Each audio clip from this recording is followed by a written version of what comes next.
What's up, everybody? You're listening to the Hustle and Flowchart podcast with your boys, Matt Wolf and Joe Fear. Check it. What's up, everybody? Welcome back to the Hustle and Flowchart podcast presented by evergreenprofits.com. Good job, Matt. Thank you. So today we've got somebody that's actually been quite a long time coming. We only had to wrangle him, fly to New Zealand, capture him in a net, drag him back to San Diego. No, we didn't do that, actually. I was going to say metaphorically. Yes, I was just going to add metaphorically to the end of that, and then it would have been all true, I guess. No, this is today we've got Josh Bartlett on the call. He's someone that I used to be business partners with. I actually used to host a podcast with him for a short amount of time. He was my very first client. He was Joe's very first client, and this is actually stuff we didn't talk about on the episode, but it's okay. He also was the person who told me I should start the WordPress Classroom, which was my first ever online business that wasn't a blog. So we have a lot of history with this person, and this is the first time we've actually gotten him on a podcast to interview him. The ongoing joke is just like he's like our closest marketing buddy, who isn't close at all. He's in New Zealand, but he's also been the most difficult to get on the show, but we laugh about it, and we finally got him, so we're a little proud of ourselves. Pat on the back. Yeah. But yeah, no, in this episode, and here's the thing with Josh and us, the three of us, when he goes together, like we talk for 3+ hours, and it's like, all right, we're having a call. We're not going to schedule anything the rest of the day, but it's a good thing. It's not only fun, but it's extremely productive because Josh is brilliant. He's got a load of experience in different facets than we do. So we see him as a mentor, and he is one to us and many others, but like this is going to be the first of many episodes, I believe. Yeah, with Josh. We're just warming him up. We're just getting him warmed up to this whole podcasting thing. Yeah. He doesn't get out much. And if you're not familiar with Josh Bartlett was the brain behind Easy Video Player, Easy Video Suite, Audello, and his latest product, which you've probably heard about from us a few times, Thrivecart, right? So Thrivecart is one of the products that we're a big affiliate of, and we cannot say enough about it. We love it. And we finally got Josh on a chat to talk about his business philosophies, his mindset, how he managed to build a team, why he went into software, and it's a very wide-ranging conversation about what makes Josh tick, and we had a lot of fun doing it, and hopefully you have a lot of fun listening to it. So let's do this. What is up, Josh? Thanks so much for joining us. Hey guys, thanks for having me. I'm excited to be here. Dude, it's funny because we've known you for how long now? I think like since 2009. And 1,000 years, roughly, something like that. Something like that. Feels like it. In a good way. And yet we've never had you on this podcast. We're like 60, 70 something episodes in, and we finally got you. I've been trying my best to avoid it. You finally caught me, found me, hunted me down, tied me down, now I'm here. So I know it's one of those things that we talk about all the time, and we finally got to make it happen. So it's awesome. But so the way we tend to have conversations, this is going to end up being probably a multi-part podcast. We're going to talk about some specific topics on this episode, and then we'll probably do a follow-up episode where we're going to focus specifically on Thrivecart and some of the tools you're building and that kind of stuff. But that'll be for a second episode. On this one, we actually kind of want to talk a little bit more about your story and how you got into marketing and some of the mindset philosophy stuff, because Joe and I, we both consider you sort of one of our mentors. You were one of the first people we met when we got into the marketing world back in the day, and you've definitely helped us overcome some mindset and philosophy sort of roadblocks that we've run into. So we think that'd be like a real great discussion for our audience to hear, because that's something that has been one of our biggest benefits of knowing you, is you've helped us get over a lot of those roadblocks. Yeah, well, thank you. I appreciate that. And I absolutely, I think mindset's like the most important thing for me personally, because I think of course you need to have step-by-step actionable steps that you can take to achieve your goals. You need to know what you need to do. You need to know strategies and techniques. You need to stay up to date with the industry. But I think a lot of the time that marketers especially can overcomplicate things. Oh, yeah. One, because we kind of feel like we want to, because we're kind of in that arena and we're always analyzing stuff. But then two, because especially if you're just starting out, everybody around you is trying to sell something. And so to sell something, they have to establish that need. So they're constantly saying, look, everything's changed now. This is the new way of doing it. So you need to learn this new way of doing this thing. And I'm going to teach you specifically. And you could just go round and around about over and over again if you're not careful. And I think the mindset thing is what draws you back, makes you believe you can do it, and informs everything you do, and is really, if I have to look at any success that I've had or my business has had over the years, it's always down to the mindset is the key thing. Yeah, agree totally. And it's kind of funny because this call is probably going to be tough for all three of us, because typically when we hop on a call, it's like 3 hours long, and it's great. It's not like it's dead time. It's like we're just like the whole time. So this one, this is going to be interesting. We all growl at each other? No, come on. In the background, bing. Cut it off. But no, I mean, because over the years, we know so much about your background. We'll get into that in a second here. But really what carries through is mindset. That's for all of us. And, I feel like that's how we the three of us kind of started, or at least the two of us. We'll hear about, your story. But that's always been kind of my thing. I love the mindset-y type stuff. I forgot about it for a little bit while we were, doing tactical type things, but now almost again, it's like the core focus of what Matt and I really put our time into, and it's changing just so many things for the better. Yeah. So let's go ahead and actually start off by getting a bit of your story, and let's talk about before you were your own business, before you were an entrepreneur and you started your own stuff. What were you doing, and how did you transition into becoming an entrepreneur? Because, you've told this story to us a few times, and I always love the story of the transition and why you transitioned and all that stuff. So let's go ahead and start there.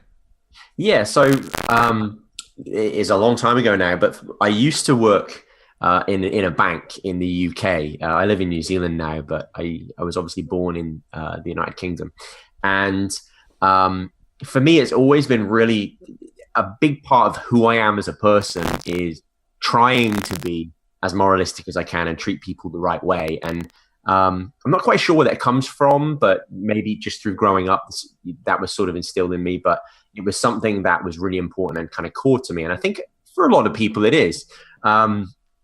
And so I have a background in sales and a background in sort of marketing and sort of business stuff. And I was working in a bank, and I essentially dealt with people who had loans. And we all know that nowadays we know about what happened with the entire, around the world and the banking industry and the atrocities that happened and the terrible things that happened to people where they lost their life savings and lost their homes, and people were being given loans that they shouldn't have been given.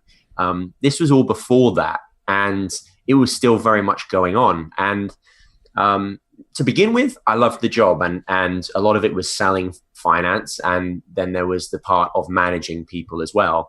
And I always remember that I've always wanted to work for myself, and I've always wanted to have my own business, and I've always wanted to do something, and I didn't know what I was going to do. And so literally at that point, I was selling things on eBay, and in my lunch breaks, I would go around and walk around the local stores to find things to sell that I could then put on eBay and try and make a bit of profit on, and then take them to the post office in my lunch break and, package them up and send them out to people. And I was just making a little bit of money and finding my feet online and studying marketing. While I was doing that, the people that found out that I worked with were always very negative about it. They were always very much like, you're crazy if you think you can make money online. That's just a crazy thing.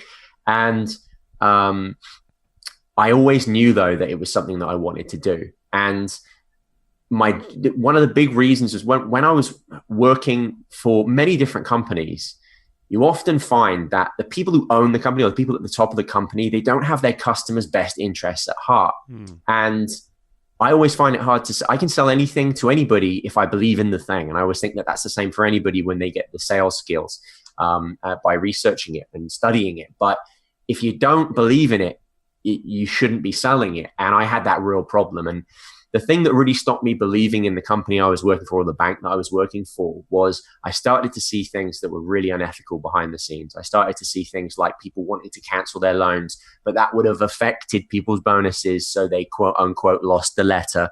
I'd always question that, and that got me into trouble with management. It's kind of a unspoken rule, don't question these things. It's a delayed thing. And, I absolutely hated that. And I got to the point where I was getting really, really stressed out because I felt trapped. I needed to get out. I didn't want to be a part of it. I wanted to help the customers, not screw them over. And I realized the kind of company I was in, and I didn't, I had bills to pay, and I wanted to leave that environment. But the day that was the pivotal turning point for me, we had a guy come in, and he had his family sat out in the foyer at the front of the bank, and he came into my office, and he was an Indian guy, and they hadn't been in the UK for that long, and it was a Monday, and on the Friday he'd come in and signed up finance for him and his family, and it was quite a lot of, it was a big loan, and he came in and he had almost had tears in his eyes, and he said to me, "I feel like I've ruined my family's future.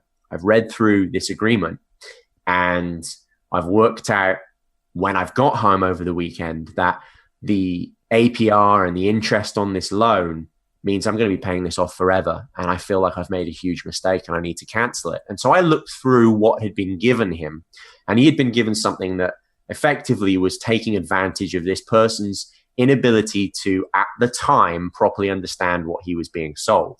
And I thought it was terrible. So I tried to help him. I went through the system to look at what we could do. And obviously, there's no question in my mind, right, we're just going to cancel this for you. You don't want it. It isn't the right product for you. It is way too expensive. Someone's been taking advantage of you. So I went and spoke to the higher ups. I went upstairs and left in my office and spoke to the higher ups. And they told me, look, if this is canceled, it will affect our bonuses. Whatever you do, do not cancel it. Tell him that because he signed on trade premises, he cannot cancel. He doesn't have the right to cancel. He won't know until he disputes that isn't technically accurate, and there are ways for him to cancel, but it gives us enough time to get our bonus. That's effectively what was told to me, wow. Not in so many words. And in not so many words, they basically told me, look, if you don't do that, then you're going to be in trouble.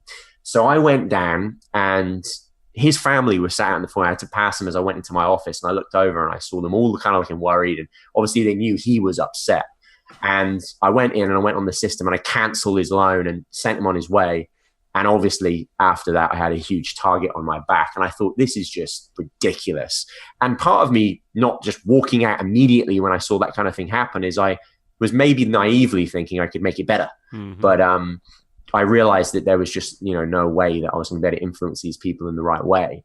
And my boss came in screaming at me and said to me, "You think you can do what you want? You know there's absolutely no way you're ever going to make money online, don't you?" Because I think they thought that I knew I had other options, so therefore could do what I want. So I just said, "You know what? I quit." And I walked out. And I walked out, stood on the pavement outside and went, "Shit, how am I going to pay my bills?"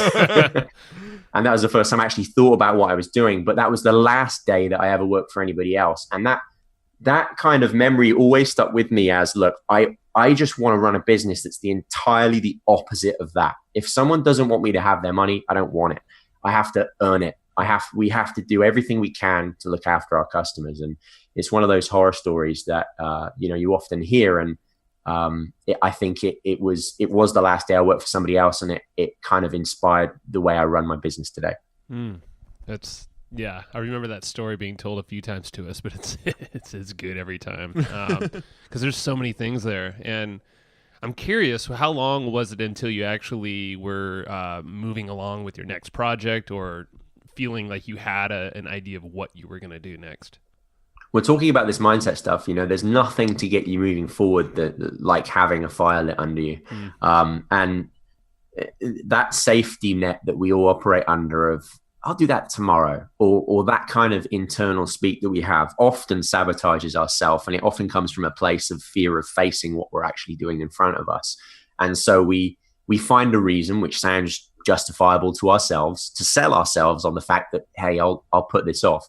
And there's always a part of that working inside all of us. I think we all have fears, we all have concerns, and that fear of facing what we're trying to achieve can sometimes be overwhelming. But when you literally have no other choice, you have to face it. And so surprisingly enough, as I then was forced to focus on it constantly, full time, no other option, I worked my ass off. I focused on facing those fears, and it actually ramped up really quickly.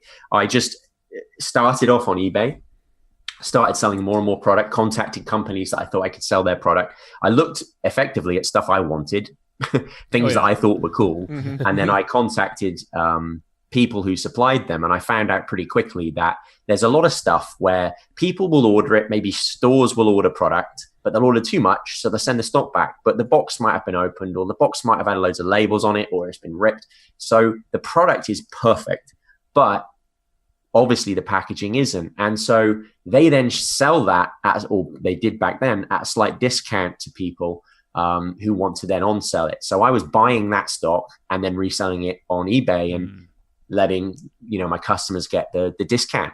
And I was making my profit margins quite low so that I could offer an amazing offer that was a no-brainer to my customers. And that built up, and, from there, the rest is history.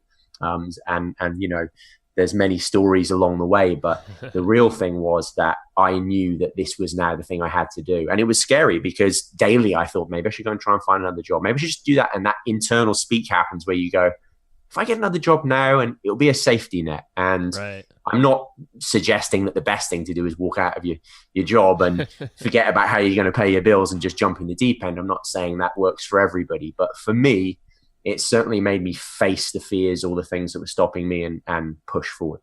Yeah, Cool. because that's similar to my story is, and we won't go into it, but basically I quit my job at a point where I did not have enough money saved up either. So definitely that back against the wall, it made all the difference. Mm-hmm. And even quite recently in EGP, Evergreen Profits, when we literally just shut off our newsletter, that was tens of thousands of dollars of recurring revenue. We're like, shit, now we got to make up for that thing, back against the wall again. And then we made big moves fast. So yeah, I always think you instinctively know we know the right move if we think about it enough. And you guys knew this is the model we wanted to, chase, and this is what we should be doing, and it made sense. And so sometimes you just have to go for it. Yeah, definitely. So so you were doing the e-commerce stuff.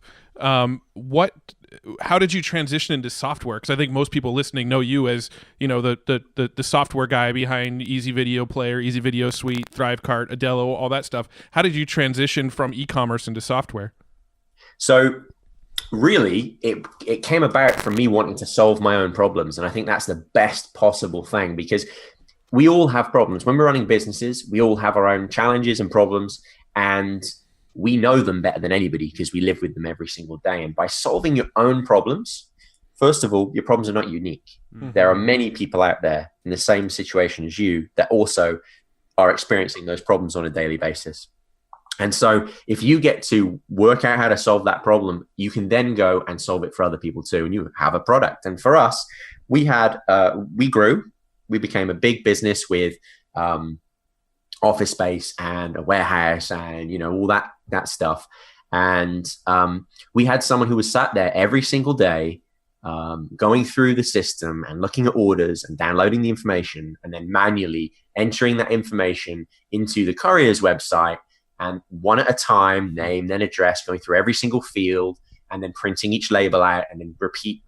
And it would take about 3 hours a day, maybe more. Mm-hmm. And so I thought, surely there's got to be a better way than this, right? Surely we should be able to download a spreadsheet of all of our orders and then upload that spreadsheet to the courier company's software, and then press a button, it prints everything out. That seems like something that they sort of should do, really. And so I spoke to them, and we talked about a way of making it work. And we did a little tweak to to their system to allow a spreadsheet, and we made a little piece of software that tied into it. And it was really simple, and I outsourced it. I had no idea how to code or anything else like that. We found somebody who was a coder, and we wrote this little piece of software that effectively was the link between our system and their system to send that information across in the right format as a spreadsheet, as a Excel spreadsheet, and a CSV file. And we did that, and immediately that person's job that was taking 3 or 4 hours ended up taking a minute. You just download the thing, upload the thing, press a button, and it prints everything out. And I could then use that person for 3 hours or 4 hours in my business elsewhere, doing other things rather than manually inputting that stuff. And I thought, wow, this is awesome, because this software has just automated that whole thing, made it easier on my business, made it quicker for me, and I'm now more efficient. And software is like a magic thing that does that. And I think the key for any software is to save people time and enable and help them to make more money. Those are like the key things that we always think about with our products: solve problems and then do those two things. And that was the first piece of software that I made. And from then I was hooked.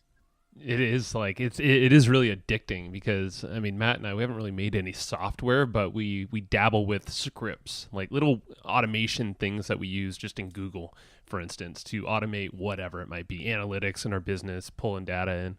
But it's super cool because exactly what you said, it's always saving us time, either ourselves or a team member, and it's definitely making us more money because we're knowing our numbers or automating something. So but yeah, you just took it and actually created a business out of it. And now, I mean, how many pieces of software or different businesses have you created from these software products?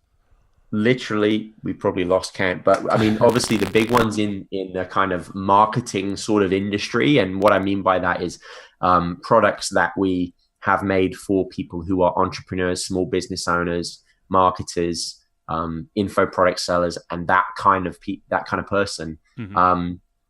We've made the key ones would be Easy Video Player, and we've made the follow-ups to that, an Easy Video Suite, and like Matt, you said earlier on, Audello, Thrivecart, and they're really all products that were born from problems that we have had in the business. Again, I think a big problem is to try and think of a product that's going to make you money, and so many people do that. They think, I've got to come up with this idea that will make me money.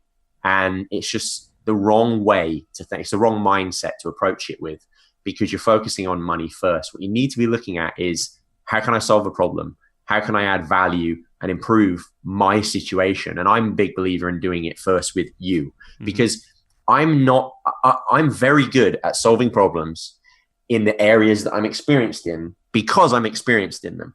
But I'm not very good at solving problems in areas I'm not experienced in. It sounds obvious, but so many people go, oh, this area is hot right now, or this niche is a great niche, getting lots of traction. I'm going to jump in and focus on that. Well, if it's not something that you've lived and breathed, then you're probably not going to do a great job at it. And so in my business, for example, the reason Thrivecart came about is we used to use a different platform called ClickBank and put everything that we did, or most of what we did, through there.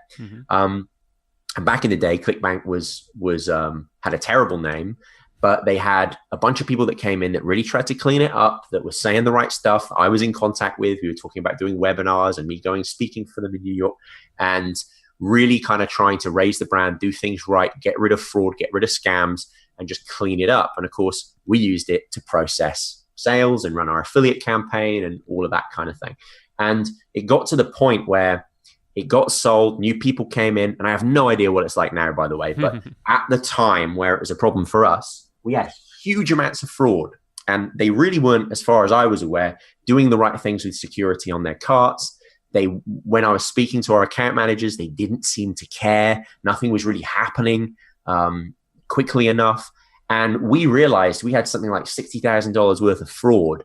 And these transactions are all going to charge back. They're all going to refund. And obviously it costs money. Then you've got to chase up ClickBank to try and get the charges that they charge you for that back. And it was setting our business back hugely. And so I said, wouldn't it be great if we had a system where we could, do it ourselves? We have a cart platform that we can customize how we want, that it's designed to convert, so it converts well, because the ClickBank cart didn't convert very well for us either. That we had an affiliate platform that we could use, that we could set everything up exactly how we wanted, and set up specific commission structures and set rules up. So when someone has a certain refund rate, automatically the way we pay them changes. If they have a huge refund rate, maybe we stop them from being able to promote the product. All those kind of things, that they're all little problems we had in our business. So we went and effectively have created that product that does all of that and solves all those problems for us. And that's how we kind of make product. Yeah, and we've been fortunate enough, Matt and I, to be kind of behind the scenes while this stuff is getting developed. So we can see kind of how your thinking goes into it, and it's really cool because, I mean, you've just done this so many times now, and you're doing it with a pretty lean team, which is really cool. Right. Which is probably easy to manage and probably easier for your mindset too. When you're like, okay, well, it's not too many moving parts here. But of course, I mean, I would just imagine building software is complicated as hell. I mean, how do you, going back to kind of mindset-y stuff, how do you keep focus on the right stuff and not focus on the wrong stuff? That could drag you down a bit. Yeah, well, the first thing about the team is, I mean, if you've been in business for a long time, if you've been in business long enough, then you're going to experience problems. And in my early days, I learned a huge amount of things by the mistakes that I was making, because obviously you're going to make mistakes. And um, during the times where I made a lot of mistakes, we went through some challenges, and I learned a very key lesson about don't grow out too quickly. A lot of people think that success is how many people you have in your team. How big is your office? What do you have in your office? Like all of these things, like, yeah, they've got a big office downtown with 20 people in it. Wow, that's a successful company. Well, it's only successful really if their product's a great thing that impacts everybody who use it positively and is helping people, and they're profitable and making a great amount of money. Those are really the key things. And you get a lot of people that grow outward that aren't doing either of those things very well, because really their focus is on managing the office and the 50,000 employees they've got, rather than focusing on making the product better and on making their profits higher, which then also solidifies and secures the future of the company. So one of the key focuses is on making sure we are lean. You've got to kind of, it's a bit like measure twice, cut once. We have to demonstrate the need for something in the business multiple times before we then go and fill that need and, put someone in that spot, or, add a service or solution into the business. So we grow slowly and we're very careful about it, and we maximize the efficiency of the people in the team. Because the other thing is, if you grow quickly and you haven't done that, then your problems magnify. So you might think, well, it would be better if we had 3 more people. Well, the problems you've got right now with efficiency are going to magnify into those 3 other people, and then everything magnifies, not just potentially how much money you can make. So refine it, make it a well-oiled machine, and then grow it slowly. So keep things small and simple. Try not to overcomplicate things. I don't focus on what competitors are doing. I don't focus on what marketing trends are. Trends are not important to me, because trends come and go. And sure, sometimes this new thing is hot. But for us, I find that loses our focus. I don't want to make a product based on a trend, and I don't want to make a business decision based on a trend. Ultimately, I want to build something secure and a foundation that's going to last the test of time. So I focus on what's working, what's going to work over a long period of time, true, tried and tested, basic, simple principles that we can scale. That's the key thing for me, and that helps me focus. I also don't make too many things at once. We really are notoriously slow. We make a product for years, and then we release that product and we stand by it for years. We're not one of these people that kind of launch a new product every month. And I think that level of focus and commitment is part of what helps us. Yeah, absolutely. Now, when it comes to the team, do you have any advice on finding good team members? Because when we look at your organization, the people that you're working with have been there for years and years and years and years. You have basically no turnover, and your team members are loyal to you and your mission. Do you have any advice on building that team, and once you have that team, sort of getting them all aligned with your mission, your vision for the company? Yeah, I think it's a two-sided thing. I think first of all, you got to think about, well, how do I get these guys? And then you got to think about, well, how do I keep these guys and get them in the right place and mindset and stuff.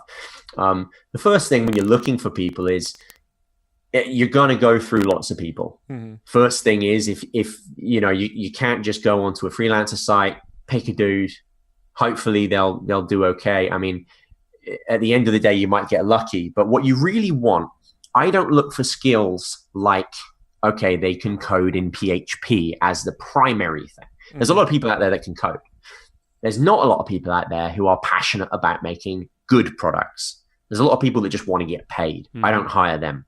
I hire people who are passionate about the same things as me. So we have to have our kind of viewpoints aligned in that way. So if I'm going out and looking at hiring somebody, that's what I'm looking at first and foremost. Of course, they've got to have the basic level of skill required, but I would hire somebody who maybe has slightly less skill in an area, but has a much bigger desire to focus on improving that skill and believes in exactly the same things as we do as a company, and our mindset of making great product and looking after the customer first and all of those things, which are buzzwords for a lot of people. But for us, we literally live and breathe that stuff. That's the most important thing. If we can do something to our product that's going to cost us more money, take us more time, but make it better for our customers, as much as we can, we're going to do that.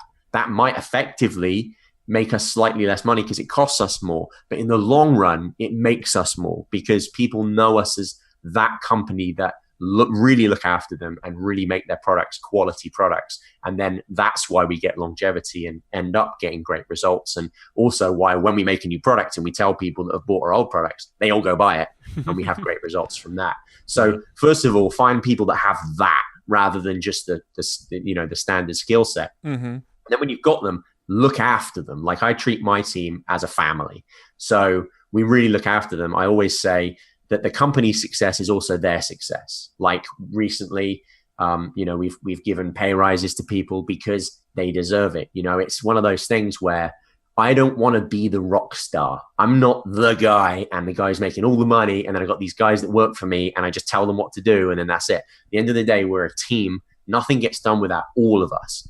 And, they're just as responsible for the success of our products as I am. Sure, I've got to wear all the hats and be the owner of the business and steer the ship and everything. But these guys are important to the company. So we respect them, we listen to them, and we treat them, as real assets and, really look after them. And I think creating that kind of family environment is really important. And it kind of goes against, sometimes you hear like, don't mix family and business, all that kind of thing. But at the end of the day, I think if you create this environment where you're a small, very close team that all have the same belief, the same mindset, it's us, we're all out there trying to get this done and we believe in it and we're passionate about it. That's where you get your staff calling you up at nighttime going, hey, I just had this thought about this thing.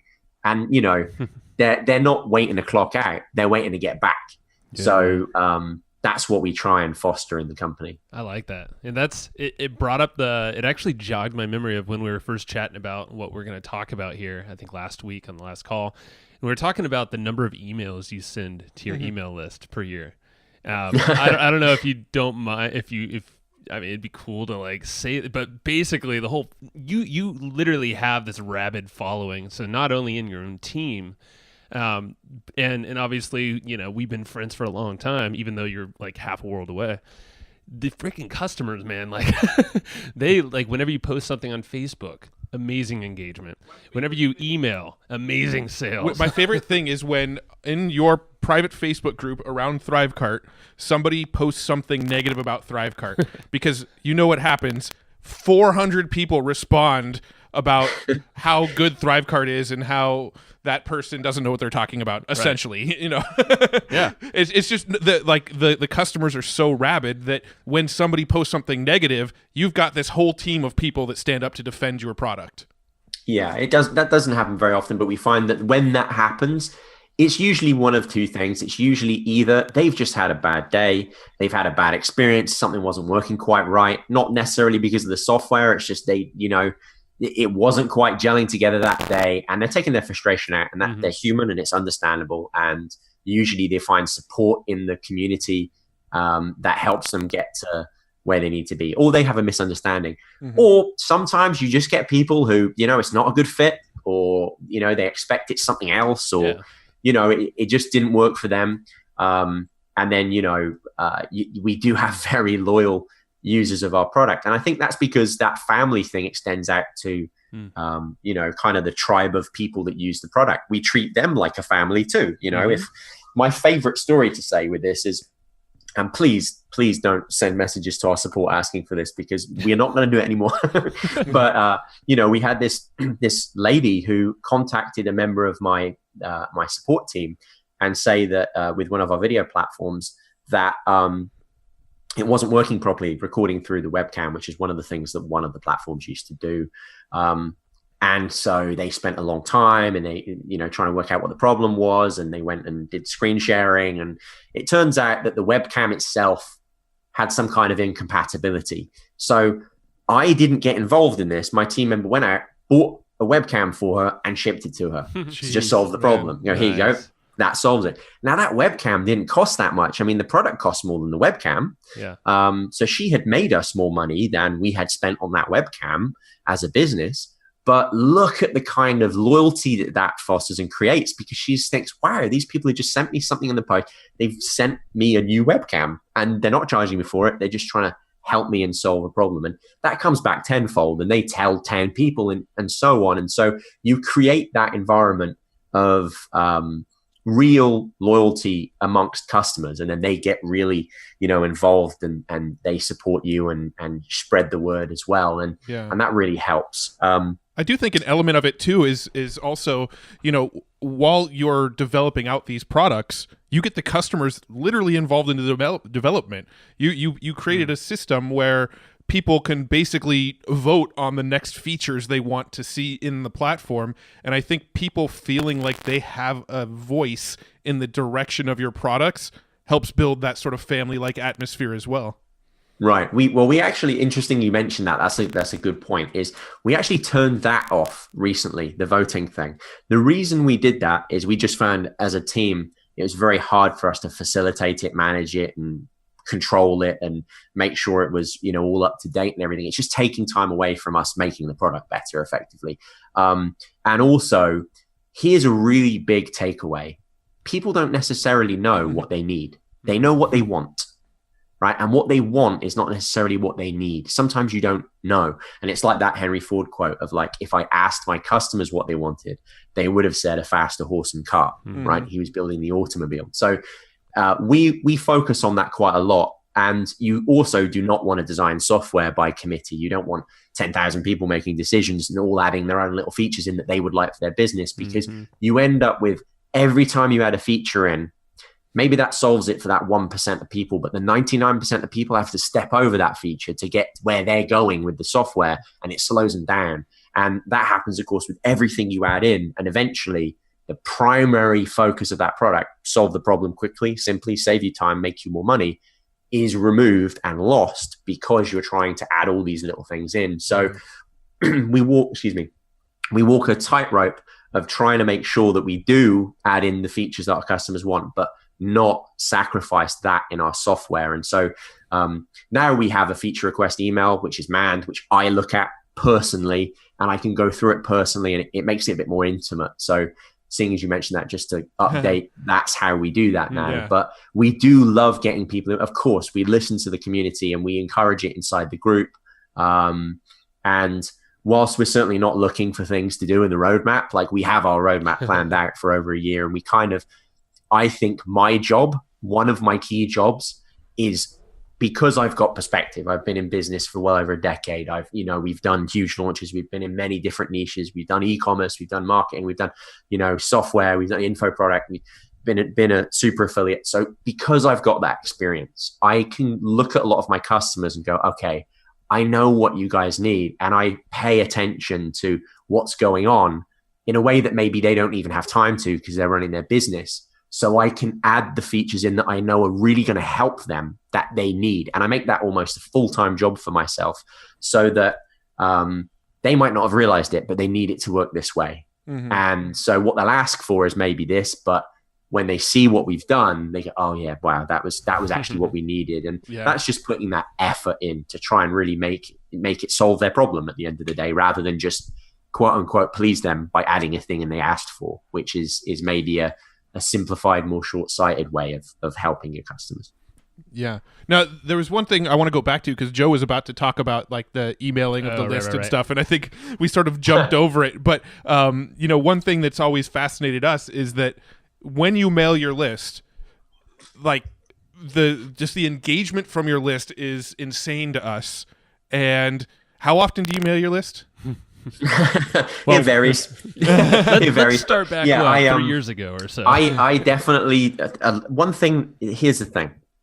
I love this as well, right? If everybody's doing something, sometimes doing the opposite is what works really well, right? And I remember, this takes me back to when I was selling on eBay. They brought out the feature to allow you to bold and highlight your listings. So of course, wow, that's going to make it stand out. So everybody did it. And I noticed this, and I would look at listings. I would do a search, and all the listings had come up, and every single thing was highlighted in bold. So I thought, cool, I'm not going to do that. And suddenly my listing stood out because mine was the one that looked different, and I'm not paying for bold and list and highlight, but it's different. And so I think that you're going to hear a lot of people tell you, and I'm not saying what the best way is for you. It really depends. On a huge amount of factors. But you hear a lot of people say, look, to have engagement, you need to mail your list every single day, or you need to email them every weekday, or you need to mail them at least 4 times a week, or whatever it is. Rather than listen to all of that, what I do is I think, look, I'm just going to mail them when I'm excited and I really, really want to share something with them. If I don't, I'm not mailing them. It's as simple as that. So I can't tell you how often I mail my list, because literally we've had years before where I've emailed my list 9 times in 1 year. Yeah. But when I mail them, they do listen, because I don't mail that I'm also excited about. I don't mail them unless I think I absolutely should be emailing them and telling them about this thing. And I think they then learn that. They stay engaged in other ways. I'm not saying you should hide from your audience. That's not the best way to run a business. And this doesn't work for everybody. But the people that know me and the customers or fans that we have know if I send you an email, something cool's happening. So I'm paying attention. And I am not comparing myself to this person at all, but I like to think of it like this. If Christopher Nolan's bringing a movie out, I'm going to go see it because I love Christopher Nolan as a director and I love most of his movies. So I'm going to go see it. So I kind of, I don't want to be the dude that's always bringing stuff out all of the time and always telling everybody that, hey, watch this, pay me attention. Look, there's all this stuff. I just want to be the dude that brings stuff out that's really cool. We try to make it as good as we can. And then I'm going to genuinely be excited to tell you about it. And I think that comes through. And then people share in that genuine excitement. Yeah. I mean, if everything you mail about is important, then eventually nothing is important. It's like if you're mailing every day, this is the biggest thing. This is a game changer, which we know so many people that use their email list for that reason, mail every day with some sort of game changing technology. At some point, it kind of becomes, yeah, you said that yesterday about whatever it was you were selling yesterday, Right.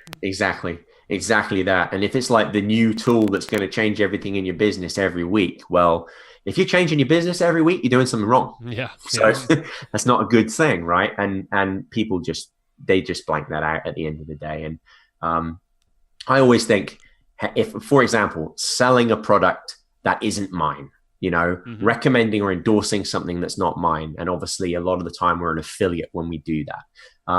The reason why we can be a super affiliate and we can sell, in one promotion, we could maybe do $100,000 in sales for a product or something like that and really help that other company maybe get their brand, released or put their name on the map or, even establish a business as they're just starting out or obviously just make a lot of money. The reason we can do that is, again, I'm not sharing it if I don't love it. So I'm going to look at it. I'm going to decide whether or not I love it. And the way that I look at it is, would I mail this to someone in my family and recommend it to them if I wasn't getting paid for it? If the answer is no, I shouldn't do it just because I can make some money. And I talked about this actually earlier on today with in our group. But at the end of the day, if someone comes to me and they're talking about their product, I don't say, and you hear this a lot, and you guys will relate to this. You hear a lot of people who are affiliates, which is not my primary role, but we do sometimes become affiliates for products we love. You'll hear the first thing be, how much am I going to make from it? What's the affiliate commission? And what are the EPC, so earnings per click? Right. That's the stuff that you hear. And my questions are, what's the product like? What are your customers saying about it? What does it do? Like, I don't even think about the commissions. I don't even think about what any of that is like. I'm just thinking about the thing. And I love finding cool stuff. And then when I do, I get excited and I love sharing it. So I'm just doing what I would naturally do, but I'm sharing it with a big audience. Yeah, no, I love that. I mean, we often mail about tools and products and services all the time that we literally don't get commissions on just because we get excited. I mean, we have a very similar philosophy. We obviously promote a lot of affiliate products, but anybody who pays attention to our list and how we do things, it's literally like the same 3 products over and over and over again that we just keep on telling people, if you haven't bought this yet, you got to buy it. We're not onto a new product all the time. So we have a very, very similar philosophy in that way. Right. And like they say, like raising a baby takes a village, and like running a business takes a whole heap of tools and services and solutions. The key is, if you're running one, just make sure you're not suffering from the shiny object syndrome and getting things you don't need, because you really run and lean. Be careful, But at the end of the day, there are a lot of things out there that can help people's business. So if your role and your job, a bit like you guys, is to tell people, hey, this is the stuff we think you should use, then, you could be doing that very regularly and being genuine about everything that you find. I don't necessarily think emailing rarely is the answer. It's just what I do, and it's how we do things, partly through time and focus and what we do. But even if you are mailing to your audience every day, just make sure it's a mail that you'd want to receive. Yeah, absolutely. Now, coming back to the topic of mindset real quick, I don't want to put you on the spot with this question, but it might put you on the spot. I don't know. Were there any mental barriers, sort of mindset things that you, like issues that you had in the past, that once you sort of got past these mindset issues, sort of opened the floodgates for you, or made all the difference in your business? There's so many throughout the years. I think probably one of the biggest ones is, there's two. I think fear. Fear is a big thing for everybody. And I think a lot of people don't want to talk about it or admit it, but we all get scared. And even if you're successful, you go through a product launch. I've been through a lot of product launches. We've had a lot of pretty successful product launches. So people that know about those launches would probably say, why would you be worried about when you launch a product? You every time you do, it's amazing, but it does really well. But every time before a product launch, I get scared. I think the key thing is, look, this is a common saying. It's a bit cliche, but feel the fear and do it anyway. There is periods of time, I think, where we are holding ourselves back through fear. Whether we admit it to ourselves or notice it or believe it, we are, in every aspect of our lives, whether it be I'll work out tomorrow, tomorrow never comes. Or whether it be, I'll just roll this out. I won't do the launch. I'll do the launch later. Is that because it makes sense from a strategic business point of view? Or is it because it's easier for you, because then you're not going to fail if you don't do it? Right. So there's all of these things that we play these games with ourselves, and it's teaching yourself to see that and then decide without emotion, well, what's the right path to take anyway? I don't care if I'm petrified. If it's the right path, it's where I'm going. And I think that's one of the key things. And then the other one is ego. I think a lot of the time people do things through ego. And especially when you start getting successful in your business, I don't go on every podcast. I don't do everything. And there was a period of time where I was in front of in the limelight a lot more. And I started to ask myself questions like, is this making me happy? Is this what I want to do? Is this helping me achieve the goal I want to achieve with my products, my business, and for my life, and for the people around me that I care about? And a lot of the time, the answer ended up being, well, no, not really. Speaking on stage, doing that thing was really great. And of course, you look like, you're the man when you're doing it, and it helps you in terms of perceived authority, and you get a lot of attention.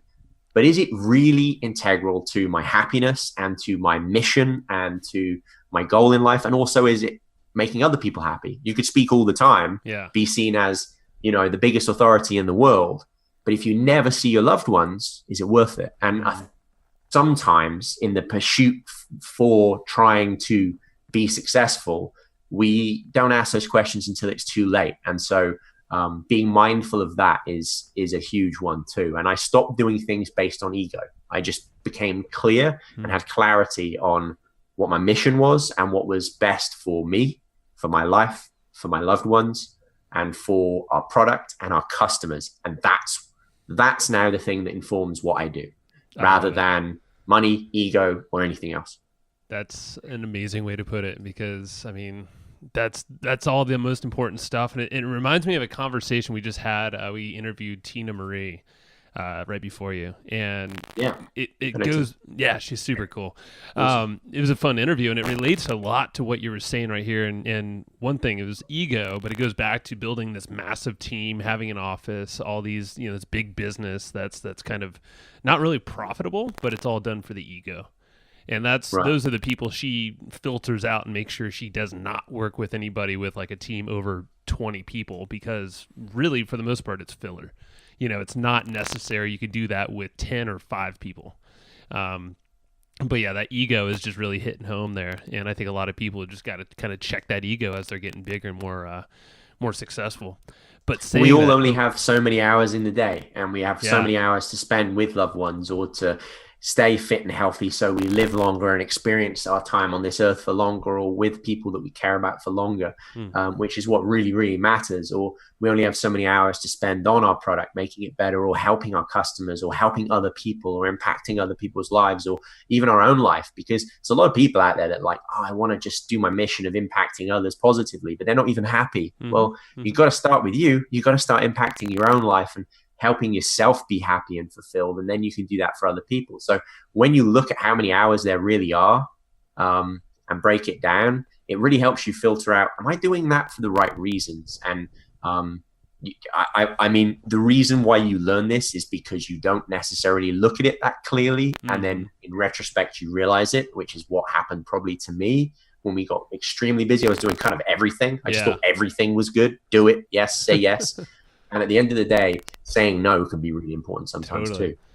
Well, let's we got to wrap it up now. It's about that 45-ish minute mark. I think this is legitimately the shortest conversation we've ever had with you. It definitely is. And I said it was going to be a challenge. May well be. It may not be, yeah. But we are definitely going to do a part 2. We already all agreed on it, and I think in part 2, when we rejoin, we're gonna talk about conversion optimization and cart optimization, and really dive into some of the technical things that can be achieved with Thrivecart, and maybe even get some secret insights into what's coming up with Thrivecart. But that'll be in the part 2 that we do with you. Sounds good. I'd love to do that, and you guys let me know, and I'll try my best to be there. And also, I know we talked about it before. You guys want to talk about, we've obviously had a lot of big launches, and you want to talk about that. And I think that goes hand in hand sometimes with the software stuff. There's a lot of people that have these great tools, and all the stuff I'm saying makes sense to them, but they don't know how to get it in front of the audience that need it. And that's something that, we've become kind of specialists with over the years, and I'd be happy to discuss as well. That's perfect, man. Yeah, it'll be a good discussion. What's one great book that you kind of go to often? Maybe it's once a year or freaking every month, or that you recommend to entrepreneurs often. Yeah. One is tough. I know. Well, you can give us multiple. That's fine too. Probably one of my favorite ones, just Influence, The Psychology of Persuasion, is the one, it's very popular. Everybody talk about it. I love that book. I think it's great. But bearing in mind what we've been talking about today, I would say Awaken the Giant Within or Unlimited Power by Tony Robbins. I was literally looking at Matt's bookshelf and staring at those two books because they're sitting right next to each other. No joke. I actually have a book that I pulled out while we were talking called Feel the Fear and Do It Anyway by Susan Jeffers, which I happen to have on my bookshelf as well. Yeah, that's great. I think it comes down to again, at the end of the day, you could have the best looking car with all the features, but if the engine's not running right, then you're not going to get what you need out of it. And it's the same thing. That it starts there. So that's why those books were so great for me. I would say that those books absolutely probably changed my life. So awesome. I would always recommend those books to people and books like them. Awesome. And everybody needs to go and get Thrivecart if you don't have it already. Joe and I have a pretty killer bonus package for Thrivecart. So we highly recommend it. You get through us at getthrivecart.com. But but Thrivecart is the tool. Is there anywhere else you'd want to send people after listening to this episode? Do you still have like a personal blog at I think it was joshbartlett.com? I'm actually just in the process of updating that because I haven't updated it for such a long time. But I would say if you're thinking about getting Thrivecart, or if you have got Thrivecart, come join us in our group. And also, I know you guys run an awesome group too. Yeah. On Facebook, because there's a huge community in both of those, and it's a great way to kind of not only understand more about the product, but see the people in there talking about how it's impacting their business. And also it's a great place with a lot of really cool people that run cool businesses that can help you out and often answer questions about business and help each other. So it's Definitely a great place to hang out. And we will link to that. It's called Thrivecart Academy. We'll link to it in the show notes so everybody knows where to find it. Yeah. Awesome, man. Well, thanks so much for hanging out. Glad we finally got to do this, and we're going to do a part 2 real soon. Part 2. It's been a pleasure. Thanks for having me. All right, buddy. Man. See ya. Talk to you soon. All right. Thank you. And I hope you just enjoyed this episode you just listened to. Now, right now, before we sign off, I have a few things I would love for you to do. So the very first thing is to go find our guest on Facebook and tell them that you loved their episode with us. That's going to help them just feel good about themselves, but also it's going to spread the word a little bit more for us. So go find them on Facebook. Everybody's on Facebook, and go say that you love their episode and maybe one cool thing that you learned there. The second thing is to go to iTunes and subscribe to our podcast. Just look up Hustle and Flowchart and hit the subscribe button. And the very last thing, the third thing, is to leave us a review on iTunes or wherever you're listening to this podcast and help us spread the word more. That's how more people are going to get this awesome knowledge, this cool podcast training, and a whole bunch of other cool free training that we give out at evergreenprofits.com. So that's about it. Go find them on Facebook, go subscribe on iTunes, and leave us a review. You would be amazing if you did that, but you're always amazing. So thanks for listening, and we'll catch you in the next episode.